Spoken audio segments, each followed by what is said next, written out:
শুধুমাত্র এই দোয়াটি একবার পড়েন, আল্লাহ তাআলা আপনার 90 বছরের গুনাহ মাফ করে দেবেন ইনশাআল্লাহ। আপনার 90 বছরের গুনাহ মাফ হয়ে যাবে যদি মাত্র এই দোয়াটি যদি একবার পড়তে পারেন। আপনার ভাগ্য খুলে যাবে, রিজিকে বরকত আসবে, মনের ন্যাক আশা পূরণ হবে, আল্লাহ আপনার সব দোয়া কবুল করে দিবেন। সুবহানাল্লাহি ওয়া বিহামদি। এত ফজিলত, এই দোয়াটা আপনারা শেয়ার করে দিবেন। এই যুবকেরা, আমল না করেও সওয়াব পাবা। তোমার একটি শেয়ারে, একটা বাটনে প্রেস করে তুমি সওয়াব পেয়ে যাবা। কারণ তুমি আমল না করো, অন্য কেউ যদি তোমার শেয়ারের বদৌলতে আমল করে সওয়াব তুমি পেয়ে যাবা। নবীজির হাদিস।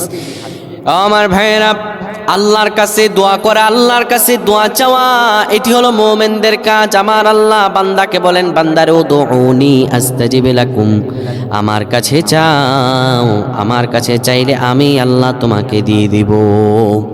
কেউ যদি একবারে দোয়াটি পড়তে পারে, দোয়াটি হলো রব্বি ইন্নী যালামতু নাফসি ফাগফিরলি।